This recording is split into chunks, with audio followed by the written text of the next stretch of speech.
Bonjour chers amis, mon nom c'est Tranquillin Alia, professeur certifié des SVT dans le lycée et collège du Bénin. Aujourd'hui, nous allons parler un peu de la transmission synaptique. Mais avant, on va se rappeler quelques gestes pour empêcher la propagation du Covid-19 dans notre pays. Il s'agira de se laver régulièrement les mains à l'eau et au savon, de rester à la maison, mais si on doit sortir, il faut porter systématiquement les masques et de respecter alors une distanciation d'un mètre entre les individus. À présent, place au coup du jour. Maintenant, tel qu'annoncé dans l'introduction, on a dit qu'aujourd'hui nous allons nous entretenir un peu sur la transmission synaptique. Et pour comprendre et très bien la notion de la transmission synaptique, il y a des étapes qu'il faut savoir inévitablement. Il faut connaître la définition d'une synapse, l'organisation d'une synapse, le fonctionnement d'une synapse et le devenir d'un neurotransmetteur. Nous allons d'abord commencer par nous entendre sur la notion de la synapse. Donc, une synapse, on a dit que c'est une zone de jonction.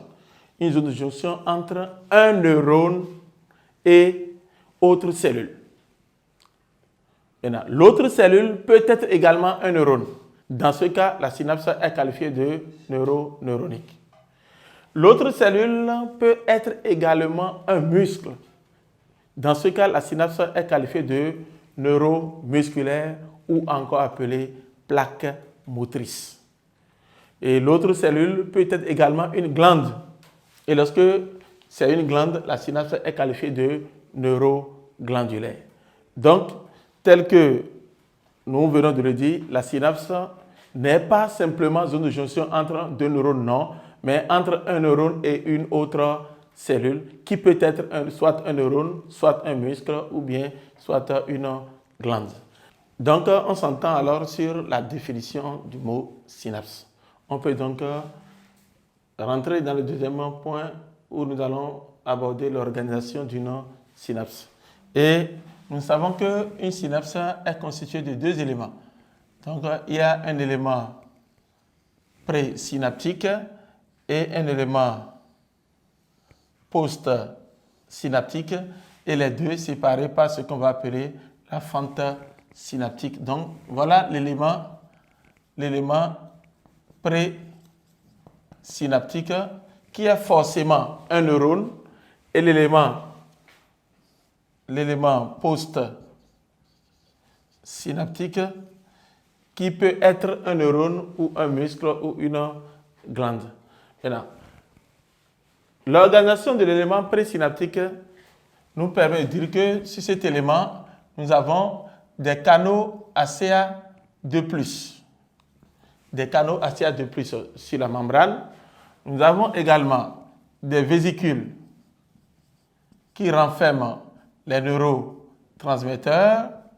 Nous avons des mitochondries qui fournissent de l'énergie qu'il faut pour la fabrication de ces vésicules renfermant les neurotransmetteurs. Contrairement à l'élément postsynaptique, il n'y a pas de vésicule à l'intérieur. L'élément postsynaptique n'a pas de vésicule, mais renferme sur sa membrane des récepteurs spécifiques des neurotransmetteurs qui se trouvent au niveau de l'élément présynaptique.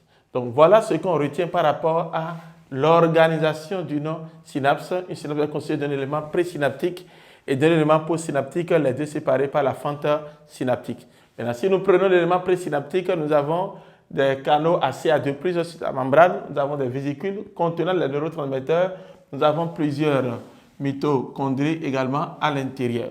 Maintenant, par rapport à l'élément postsynaptique, il n'y a pas de vésicule à l'intérieur, mais plutôt des récepteurs spécifiques des neurotransmetteurs qui se trouvent sur la membrane de l'élément présynaptique. Donc voilà ce que nous avons concernant l'organisation d'une synapse. Maintenant, nous allons aborder le fonctionnement d'une synapse. Comment fonctionne une synapse? Il faut d'abord comprendre que le message est unidirectionnel dans une synapse, dans un seul sens, toujours de l'élément présynaptique vers l'élément postsynaptique. Il n'y a jamais transmission de message de post vers pré, mais toujours du pré vers post. Donc, s'il y a un élément qu'on va stimuler, ça ne peut qu'être l'élément présynaptique. Donc, lorsqu'on porte alors une stimulation très efficace, stimulation efficace, donc on n'entend pas stimulation efficace, une stimulation qui est capable donc de générer des potentiels d'action. Donc, lorsqu'on stimule efficacement alors l'élément présynaptique, nous avons l'ouverture des canaux à CA2+.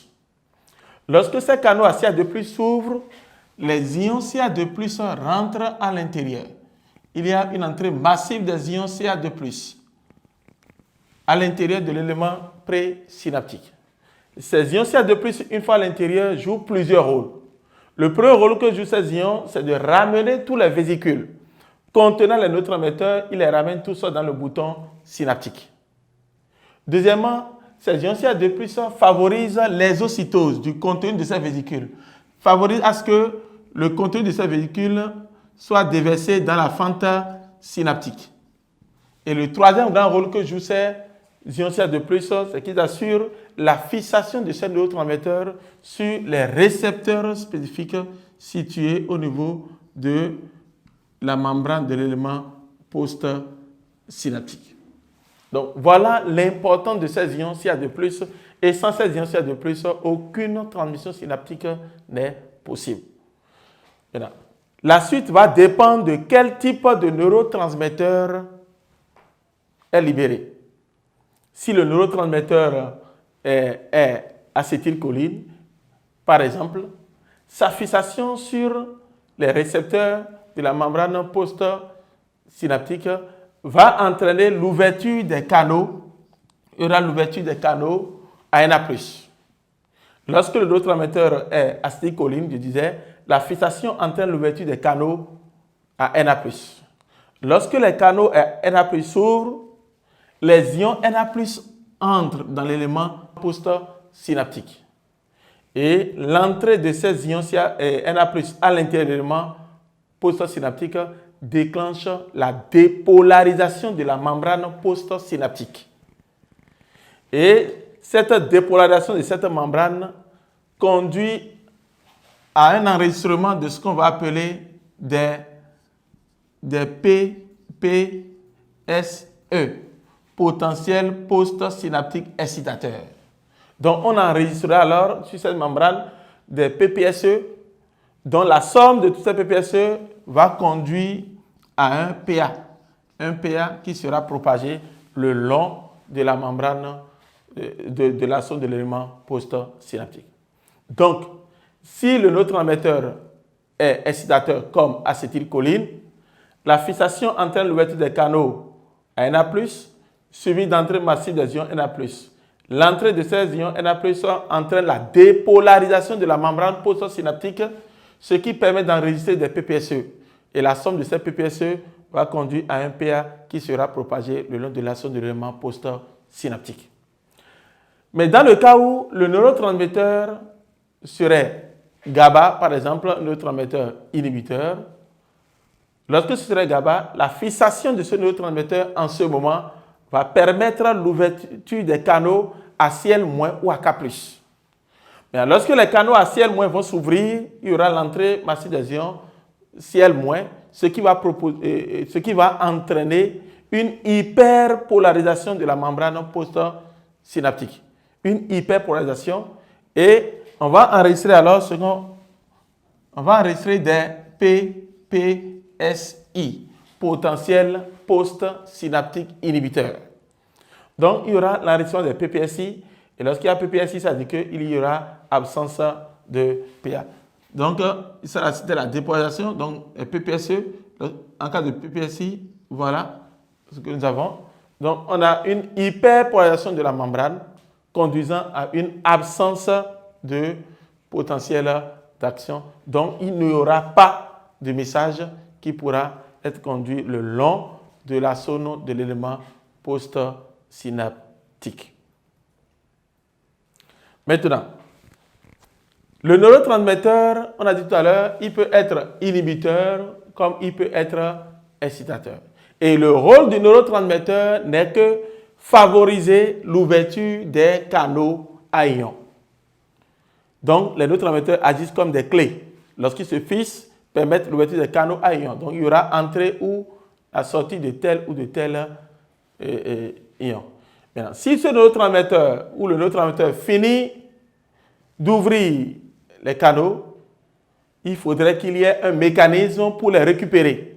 Parce que si le neurotransmetteur n'est pas récupéré, son action serait continuelle. D'où le troisième point où on va aborder le devenir, le quatrième point, on va aborder le devenir du neurotransmetteur. Le neurotransmetteur, quel est son rôle? On vient de le dire, permet l'ouverture des canaux à ions. Lorsqu'il finit, ce neurotransmetteur est soit hydrolysé par des enzymes spécifiques. Si c'est de l'acétylcholine, il sera hydrolysé par l'enzyme qu'on appelle acétylcholinestérase, ce qui favorise donc la libération du groupement choline. Et ce groupement choline sera réutilisé, récapturé par l'élément présynaptique. Par le phénomène d'endocytose, le groupement choline qui sera issu de l'hydrolyse de l'acétylcholine sera réutilisé par l'élément présynaptique pour servir de base pour la fabrication d'autres acétylcholine, juste pour dire que rien ne se crée, rien ne se perd, mais tout se transforme. Donc, il sera encore réutilisé pour servir de base pour la fabrication d'autres neurotransmetteurs. De la même façon, même si c'est GABA, n'importe quel neurotransmetteur, il sera hydrolysé ou récapturé par l'élément présynaptique pour servir de base dans la fabrication d'un autre type de neurotransmetteur. Donc, transmission synaptique, voilà ce que nous retenons par rapport à cela. Nous voici à la fin de ce cours et j'espère qu'il sera très utile pour vous, surtout en cette période de pandémie. Et n'oublions surtout pas les règles barrières qui empêchent la propagation de ce virus dans notre pays. Merci et à la prochaine.